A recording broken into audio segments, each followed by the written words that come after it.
What's up, guys? It's Sean and welcome to another episode of the iherng podcast. And for this episode, right, it's to somewhat celebrate on the fact that the channel has reached 40,000 subscribers. So, yay! Second of all, thank you very much for those who supported the channel all this while. Like, your every comment, every like, every share means a lot, really contributes a lot to the development of the channel. To many people, like the younger YouTubers, right, 40,000 is like meh. But who would ever thought that a guy that walks around with a camera talks about property, right? He's not even pretty, not even funny, and why would people want to listen to him? And this has always been that verdict for a lot of media players back then when I was starting the channel. So what you guys did really helped me prove a point that information or value triumphs everything else, right? So you guys rock. I was planning to do a meet and greet kind of thing, but 40,000 seems to be neither here nor there. Nothing big also, like maybe on the 50,000 when all of this dust are settled, right, from the pandemic. Maybe 50,000 we can somewhat do a meet and greet kind of thing. Then it will be pretty cool, right? Finally, I get to see the person behind all those comments. Then everyone is vaccinated. We can actually take pictures without the mask on. That's something I really look forward to. But this video is also to somewhat capture and document this particular period of time that it's so perplexed. The entire situation has really made me think a lot. Like, first of all, in any situation, right, there will always be two sides of the stories. I think there's the same form of information floating around the market for everyone to see and look at, right?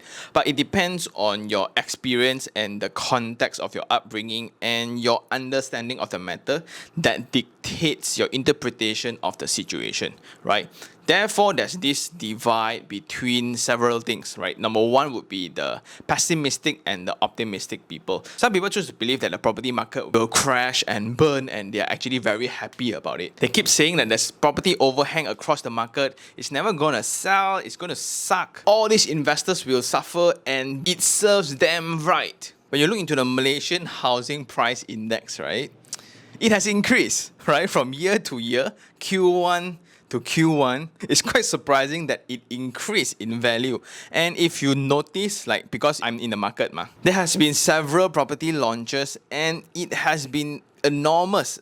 The response has been crazy. Just when you think that the market is going to stop buying, right? But to me, it only means that there's more demand for good, valuable property, because there won't be any more herd effect to be kicked in. There won't be any more FOMO because a lot of people are actually suffering. That's true. So for these recent weeks, right, it has been really terrible, especially for the retail boys, for the fashion industry, for the school industry, education industry, and whatsoever. That lockdown really hit them very, very, very hard. And just when I thought there was going to be an increase, finally, right, the theory of the previous MCO is going to be applied here, where there's going to be an increase of auction properties, right? Because people can no longer pay up their loan, then the houses will be auctioned off until the moratorium was recently announced, and that really helped. And again, in this situation, when moratorium is announced, right, that displays another crucial point. You can really now see, right, how the wealthy people continues to build their wealth,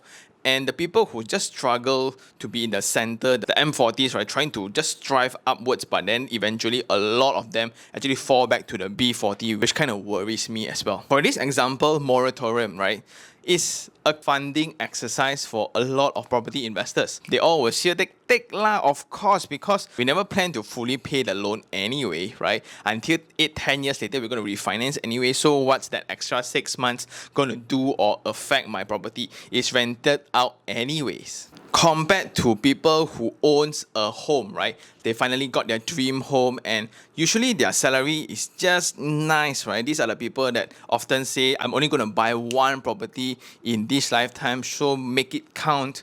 I do the renovation nice, until I got no more saving. It's fine. I'm going to stay here forever until the pandemic hits, right? Salary got affected, maybe even jobless. Some, right? I really pity them. And now you got to worry about survivability. And when you look into the furnishing that you've done to your house, right? Is it worth it to really work for the installments every month for this particular? So that's the difference between home and investment properties. So I always encourage people to invest properties first until you reach a certain level of comfort, right, and abundance. Only you move into a more decent home. Again, that illustrates the difference between assets and liability, where a lot of people that drives a lot, like they flash their cars always to me, right? These are the things that you guys don't really see, but I get teased a lot for driving the Korean electric car around because it looks silly, it's not up to my level or standard or whatever that means. I think it's okay if you choose to really enjoy your ride to work and things like that, right? Again, no one foreseen the pandemic, but just that to illustrate whatever things that you buy has no definite value. Cars especially is one of those things that drops value immediately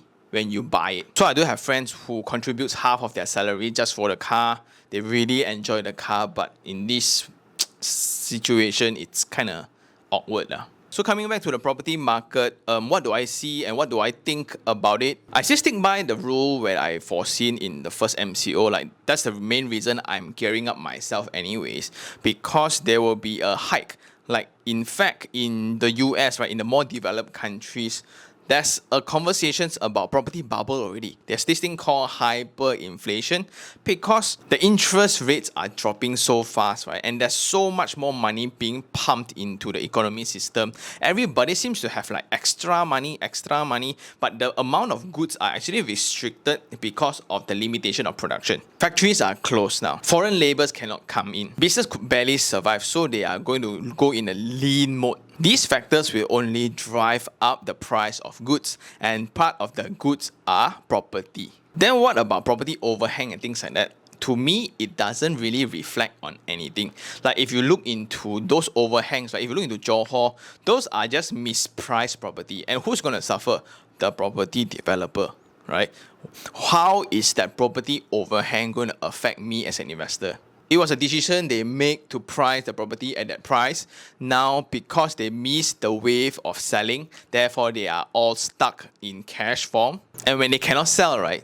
So the market will then correct itself further up to a price where it reaches equilibrium, where it really meets the genuine market price. Then I think transaction will happen. But when you look into desired investment properties, right, property that are well priced in accordance to the market price, I think they are still moving very fast. Therefore, the narration in the market is really distinct, whether the author or the creator, right? It's more of the optimistic side of things or the pessimistic side of things, right? Unfortunately, we live in a capital-driven market where we all hope that our hard works get paid off in accordance to the effort that we put in. So there will be a lot of hate, there will be a lot of rage to statements like, for example, I say, I will continue buying, right? I'm still working very hard to buy more now because I see the property market is going to go further. Another unfortunate truth is the fact that property prices has never been determined by the poor. And in order to address that reality, right, because I was in that situation before, because I kind of made that wrong mistakes, I was in the poor side of things, I was in this scarcity mindset where I need to protect myself first, everything is for me, myself and I. Why do they get to be rich and me being here suffering, right? It's seriously not a good state to be in,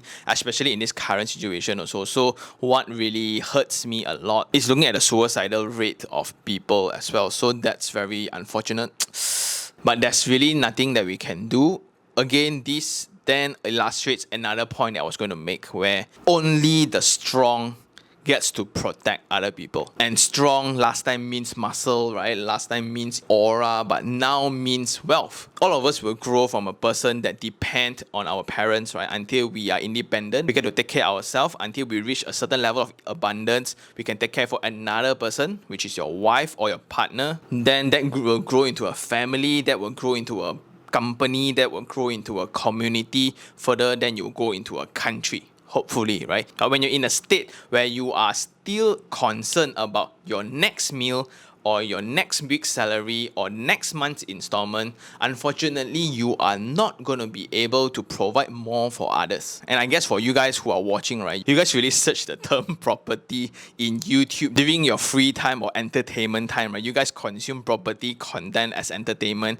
You guys are definitely on the next level already. That's why this 40,000 subscribers, right, means a lot to me, as I perceive it as an impact to the community, right? How I wish I have that money to everybody take money. But this is what the government is doing, and it's not going to be a very sustainable solution. Everybody gets 500 to survive for another 2 weeks. Then people will get hungry again. Well, it's a very challenging task to address the extreme poor, the hardcore poors, right? That's way beyond my capabilities. Instead, I'm just doing my very small role in trying to get this community to really be in a wealthy position. So in the future, we can do bigger things like charities and food drives to educate youngsters about personal financing. So I think that will be the direction for this channel, because there's only two ways for a person to be driven, right? One is motivation, one is desperation, right? Are you running away from a certain problem? Yes, last time I was, because of this huge debt and mistakes and things like that. When you reach a stage of independence and slight abundance, then now you want to contribute more because it feels good. Especially when you guys share your achievements with me, share your recent investment with me. You guys rented out units, right? When I was hanging out in some kopitiam, somebody came and because of me, he bought this property and rented out. Now every month, although he need to cough out like another 100, but he is in this path where he's building wealth. Then he shared as well, he understood that now things are tough. It involves the tenant as well. So tenants don't get to choose whether they can waive off the rental or not. But as an investor, we get to choose whether we want to take moratorium or not. We want to pay installment or not. So he really feels this distinct between different side of the conversation. And this kind of things really drives me to work more. So in conclusion, I just want to express my gratitude again for all of you guys. Thank you very, very much for supporting the channel. Now I'm realizing a lot of developers are also approaching me because now finally they are open to the concept of being transparent, leaving me to say whatever I want to say about their project, giving you guys the brutal, honest, raw takes on the project.